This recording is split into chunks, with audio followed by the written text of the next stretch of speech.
탈무드 예화 96편 모음 7번째.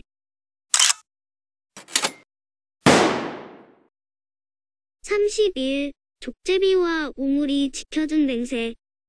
젊은 여인 하나가 여행을 끝내고 자기 집으로 돌아가고 있었다. 그 여인은 값비싼 보석으로 몸을 치장하고 있었고 얼굴도 무척 아름다웠다. 그러나 불행히도 여인은 길을 잃어 고생을 하게 되었다. 햇빛이 쨍쨍 내려쪼이는 한낮 목이 타기 시작한 그녀는 물을 마시고 싶어졌다.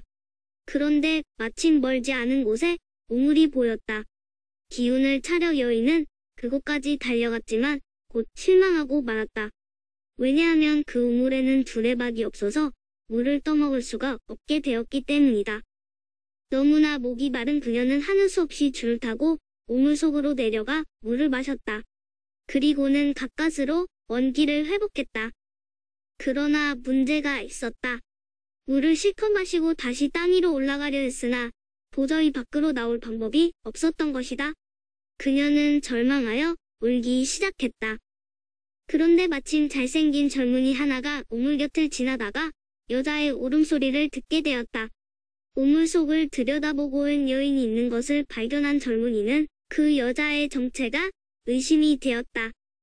너는 인간이냐? 귀신이냐? 정체가 무엇냐? 저는 인간입니다. 아니, 인간일 리가 없다. 아마도 너는 귀신인 모양이다. 나를 속이진 못할걸. 믿어주십시오. 저도 인간입니다. 맹세합니다. 그녀의 맹세한다는 말에 젊은이는 우물 속 여인의 말을 어느 정도 믿게 되었다. 그러나 의심이 완전히 가시지 않는지라 다시 물었다. 당신이 사람이라면 왜 그런 곳에 들어가서 울고 있는 것이오? 물을 마시고 싶은데 두레박이 없어서 그만 이곳으로 서둘러 내려왔지 뭡니까? 그런데 다시 올라가려고 하니 여인의 아름다운 모습과 다소 못한 태도에 믿음이 간 젊은이는 밧줄을 구해서 우물 속으로 넣어주었다. 그리고는 그녀를 구해주는 대신 몸을 바치겠느냐고 물었다.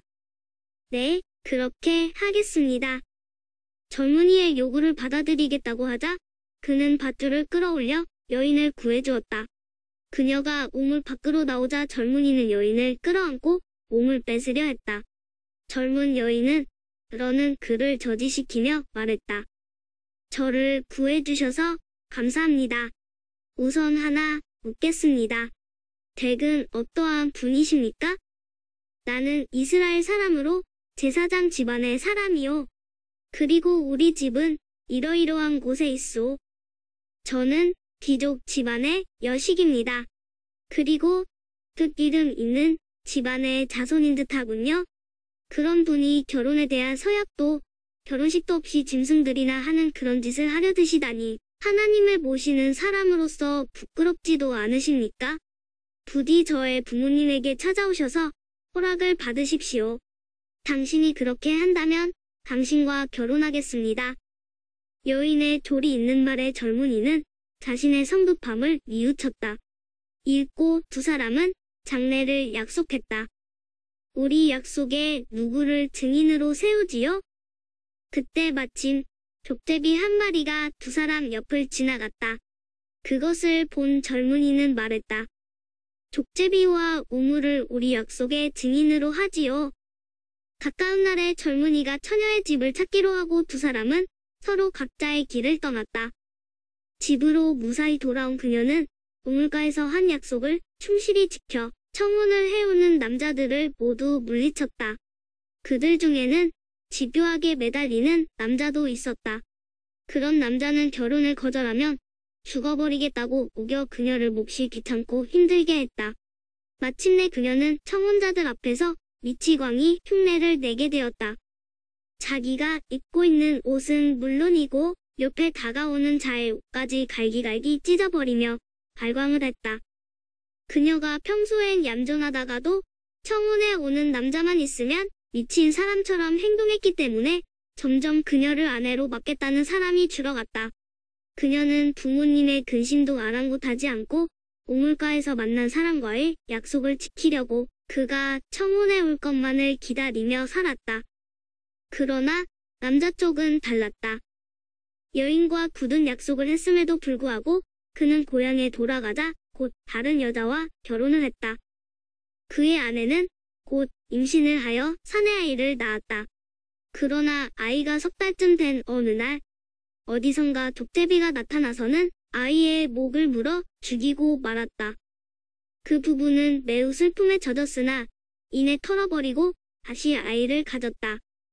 아내가 두 번째 사내 아이를 낳은 지 얼마 안 되어 아기가 아장아장 걷기 시작할 무렵 아이는 우물에 비친 자신의 모습을 쳐다보다가 우물에 빠져 목숨을 잃고 말았다. 깊은 슬픔에 빠진 아내는 남편에게 물었다. 우리의 아이들이 다른 아이들처럼 병이 들어 죽는다거나 어디를 다쳐서 죽는다거나 했다면 할 수 없는 일이라고 체념하고 말겠어요. 하지만 우리 아이는 둘 다 이상스럽고 기이하게 죽었어요. 여기에는 분명 어떤 까닭이 있을 거예요. 혹시 당신은 그 연유를 알고 있나요? 아내는 집요하게 남편에게 캐물었다. 족제비와 우물의 얘기에서 남편은 지난날의 일을 기억해내었다. 그리고는 일찍이 자신에게 일어났던 일을 털어놓았다. 그러자 아내가 말했다. 당신이 그런 약속을 지키지 않았기 때문에 족제비와 우물이 애들을 죽게 만들었던 거군요.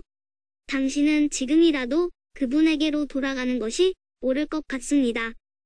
젊은이는 아내의 권고대로 과거에 결혼을 약속했던 여인이 사는 마을로 갔다. 그리고는 그녀에 관한 소식을 물었다. 그의 질문을 받은 동네 사람은 혀부터 끌끌 찼다. 가엾게도 그 여자는 제정신이 아니라오.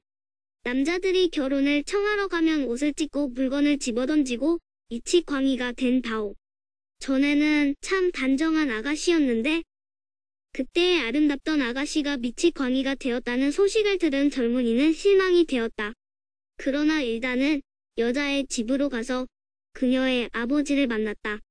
아버지는 자기 딸과 결혼하겠다는 젊은이를 보자 한숨을 내쉬며 말했다. 내 딸은 정상이 아니라오.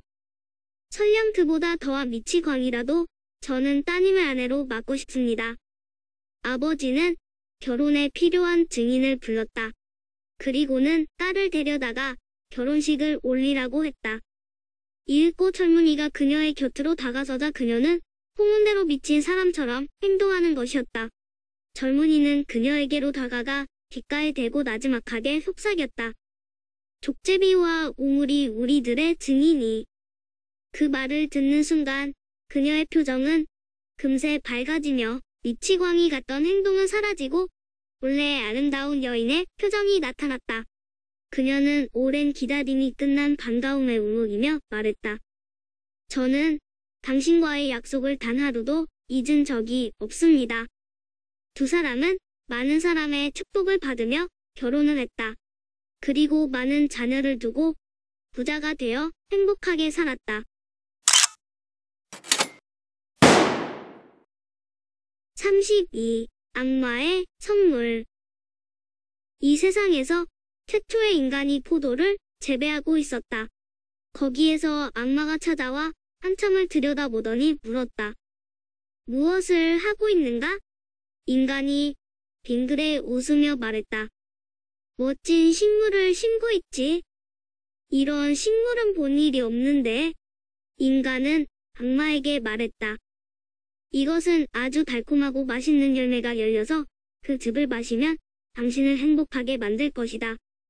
악마는 그렇다면 자기도 꼭 한몫 끼워달라고 말하면서 양과 사자와 돼지와 원숭이를 데리고 와 이 네 마리를 죽여서 그 피를 비료로 쏟아 부었다 한다. 이것이 포도주가 생긴 유래이다. 먼저 마시기 시작할 때에는 양처럼 순하고 좀 마시면 사자처럼 강하게 되고 그보다 더 마시면 돼지처럼 더럽게 된다. 너무 지나치게 마시면 원숭이처럼 춤추거나 노래 부르거나 한다. 이것이 악마가 인간에게 준 선물이다. 33. 입을 쓰지 않는 이유. 온갖 짐승들이 모여서 이야기를 나누고 있었다. 그때 마침 뱀이 오자 한 동물이 대들듯이 물었다. 사자는 먹이를 넘어뜨리고서 먹는다. 그리고 늑대는 먹이를 찢어 발겨서 먹지. 그런데 뱀아, 너는 먹이를 통째로 꿀꺽 삼켜서 먹던데 그건 어째서지? 그러자 뱀은 말했다. 나는 중상하는 자보다는 낫다고 생각하네. 입으로 상대방을 상하게 하지 않기 때문이지. 남을 헐뜯는 험담은 살인보다도 위험하다. 살인은 한 사람밖에 죽이지 않지만 험담은 세 사람의 인간을 죽인다. 즉 나쁜 소문을 퍼뜨리는 사람 자신, 그것을 반대하지 않고 듣고 있는 사람, 그 화제가 되고 있는 사람이 그들이다. 34. 노예로 팔린 엘리야. 옛날에 몹시 가난한 가족이 있었다. 그 집은 자식을 열어둔 까닭의 부부가 아무리 일을 해도 도무지 가난을 벗어날 수가 없었다. 어느 날 극도의 궁핍을 참지 못하여 아내가 남편에게 말했다. 시장에 나가보세요. 주님께서 어쩌면 우리들이 굶어 죽지 않도록 좋은 일거리라도 주실지 모르잖아요. 시장이라고 더 나은 것이 있겠소? 힘없고 돈 없는 내겐 여기나 저기나 다 마찬가지일 뿐이오. 풀죽은 남편의 말에 아내는 입을 다물었다. 그러나 아이들이 배고프다고 아우성치자 아내는 다시 한번 남편에게 권유를 했다. 아무래도 시장에 나가 보셔야겠어요. 아이들이 굶어 죽는 것을 그냥 보고 있을 수만은 없지 않아요. 그럼 나가보지. 하지만 뭐 좋은 일이 있으리라고 기대하진 마오. 아내는 갈기갈기 찢어진 누더기 한 벌을 꺼내어 남편에게 입혔다. 남편은 밖으로 나왔지만 도대체 어디로 가야 할지 몰라 멍하니 서 있었다. 그러다 자신의 신세가 너무나 슬퍼져 눈물을 흘리면서 하늘을 향해 기도를 올렸다. 주님, 사방을 둘러봐도 저의 궁핍을 동정하여 줄 사람은 한 사람도 없습니다. 주님, 어린 자식들이 불쌍합니다. 저희들을 가엾이 여기시고 자비를 베푸시옵소서. 만일 그렇게 안 된다면 저희들이 더 이상 고생하지 않도록 일찌감치 주님 곁으로 불러주시길 기원합니다. 간절한 이 기도는 하나님의 심금을 울렸다. 하나님은 엘리야를 시켜 그 불쌍한 가장을 돕도록 했다. 엘리야는 울고 있는 가난한 가장 앞에 나타났다. 무슨 일로 이렇게 울고 있는가? 그는 생활의 궁핍함과 불행에 대하여 말했다. 자, 나와 함께 가세. 내가 도와줄 테니 이젠 눈물을 거두라. 어떻게 절 돕는다는 말씀이신지요? 자네는 그런 걱정을 말게나. 시장에 나를 데려가 노예로 팔기만 하게. 그리고 그 대가로 받은 돈을 자네가 갖게. 그러면 되겠지? 어떻게 제가 당신을 노예로 팔 수 있단 말입니까? 저에게 노예가 없다는 것은 갓난아이도 다 알고 있는 사실인걸요?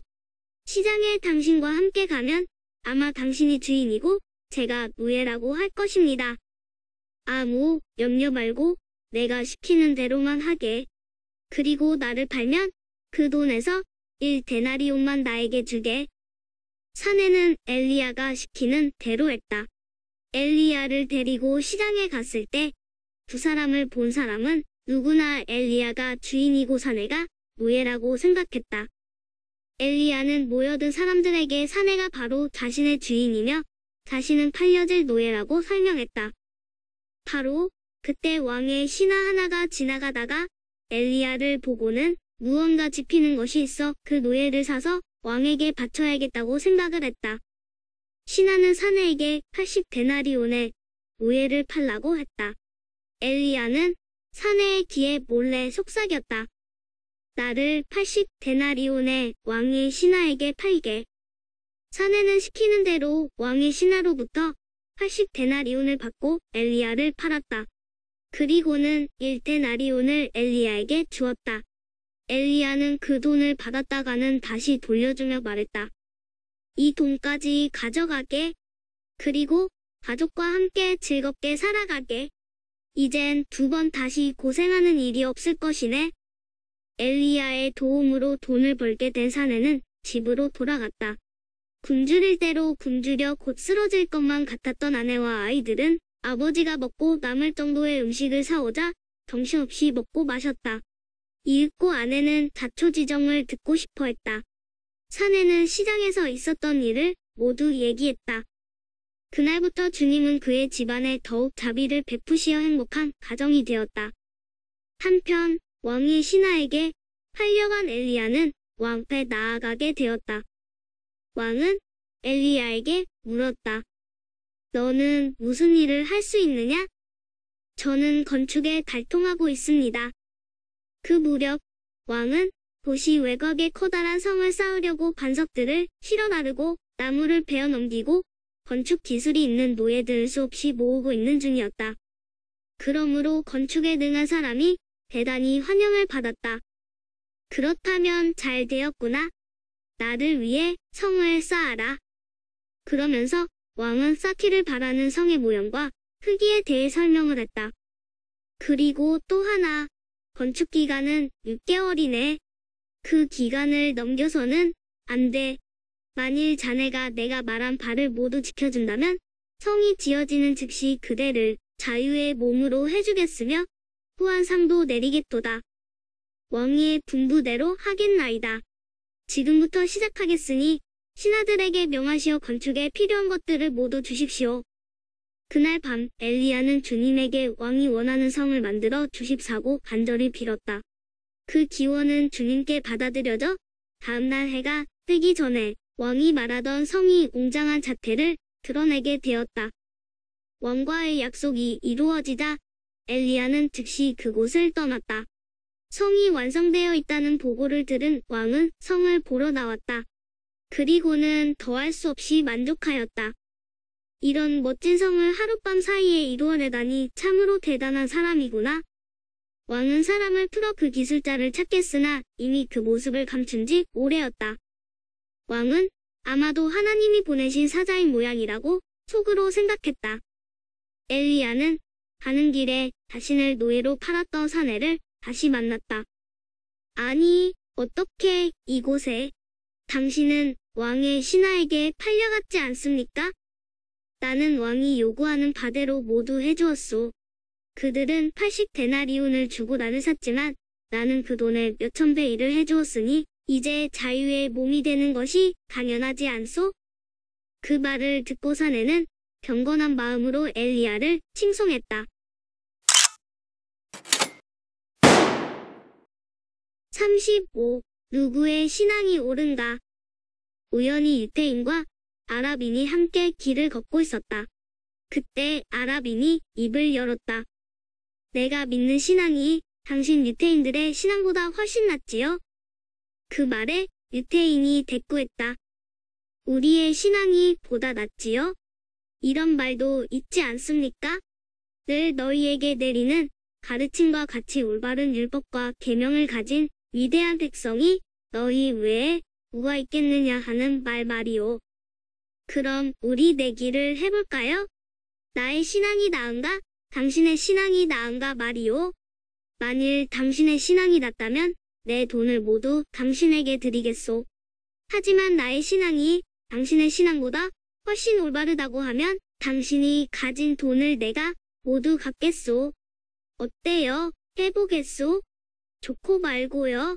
해봅시다. 이리하여 두 사람은 내기를 걸고 가던 길을 계속하였다. 그때 악마가 노인 모습으로 변장을 하고는 그 길에 나타났다. 두 사람은 그 노인을 붙잡고 누구의 신앙이 옳은가를 물었다. 진리는 아랍인의 신앙에 있지요. 노인으로 변장한 악마는 아랍인을 두둔하는 대답을 했다. 두 사람은 다시 길을 떠나자 악마는 젊은이의 모습으로 변신하고는 다시 두 사람 앞에 나타났다. 길을 가던 두 사람은 아까와 같은 질문을 했고 악마는 먼저처럼 대답했다. 아랍인의 신앙이 옳습니다. 길을 계속 걸어가는 두 사람 앞에 악마는 다시 중년의 남자 모습으로 변신하여 나타났다. 그리고는 아까와 같은 질문에 대답을 했다. 아랍인이 옳지요. 세 번의 대답이 모두 아랍인을 두둔하는 것이었으므로 마침내 유태인은 가지고 있던 돈을 모두 상대에게 뺏기고 말았다. 유태인은 풀이 죽어 힘없이 걷다가 어느 폐가에 이르러 지친 몸을 누이고 밤이 들었다. 밤이 얼마나 흘렀을까. 악마끼리 서로 이야기하는 소리가 들렸다. 얘, 너는 하루 종일 안 보이던데 못하고 다녔니? 재미있는 일이 있어서 그 일을 하느라고. 오늘 낮에 유태인과 아랍인이 서로 신앙 다툼을 하고 있더구나. 그래서 내가 아랍인의 편을 들어주었지. 두 악마는 다른 악마에게 물었다. 너는 또 하루 종일 뭐하고 다니느라 코빼기도 안 보였니? 나도 일이 있었지. 어떤 나라의 공주가 출산을 하는 것을 방해했지. 공주는 일주일 동안 계속 고통에 시달릴걸. 그 섬 뒤에 있는 나뭇잎을 모아서 거기서 짠 즙을 산모의 코에 넣으면 순순히 아기가 나온다는 것을 모르고. 다음 또 다른 악마에게 물었다. 너는 무얼 했니? 나는 어느 마을에 가서 장난을 좀 쳤네. 그 마을에 하나밖에 없는 샘물을 막아버렸지. 하지만 검은 황소 한 마리를 그 샘 앞에서 죽이면 샘은 다시 콸콸 쏟아지게 되어 있네. 유태인은 악마들이 떠드는 말을 모두 기억해 두었다. 해가 밝자 그는 아침 일찍 악마들이 말하던 나라를 향해 떠났다. 그 나라에 도착했을 때 공주가 난산으로 고통이 심하다고 모두들 근심에 쌓여 있었다. 유태인은 성 안으로 들어가 왕에게 비방을 일러주었다. 성 뒤에 있는 나무에서 잎을 따다가 즙을 내어 공주님의 코에 넣어 보십시오. 시녀들이 그의 충고대로 하자 공주는 곧 건강한 아기를 낳았다. 왕은 대단히 기뻐하며 그에게 후한상을 내렸다. 유태인은 다음엔 악마가 샘물을 막아버렸다는 지방으로 가서 주민들에게 말했다. 샘물 앞에서 검은 황소를 죽여보십시오. 그러면 샘물이 다시 솟아오를 것입니다. 주민들은 이 유태인의 말에 확신을 갖지 못하고 의심하면서도 사정이 워낙 절박한지라 그대로 따라보았다. 그러자 거짓말처럼 샘물이 다시 솟아나는 것이 아닌가? 마을 사람들은 유태인을 후하게 대접해 주었다. 그 다음날 유태인을 고향으로 돌아가는 도중에 자가의 돈을 가져갔던 아랍인을 다시 만났다. 아랍인은 부유한 행색의 유태인을 보고 놀라서 물었다. 아니, 이게 어찌 된 일이요? 내가 당신의 돈을 몽땅 가져간 것이 엊그제인데 어떻게 해서 이렇게 부자가 되었단 말이오? 유태인은 그동안 있었던 일들을 모두 이야기했다. 그럼 나도 그 폐허에 가서 당신처럼 해볼까? 아랍인을 유태인과 헤어진 후 폐허를 찾아가 그곳에 들어가 숨었다. 밤이 되자 정말 악마들이 몰려왔다. 그리고 그곳에 인간이 숨어 있는 것을 알고는 무작정 쳐 죽이고 말았다. 남을 핥뜯는 사람은 무기를 사용하여 사람을 해치는 것보다 죄가 무겁다. 무기는 가까이 가지 않으면 상대를 해칠 수 없으나 남을 핥뜯는 것은 멀리서도 사람을 해칠 수 있기 때문이다.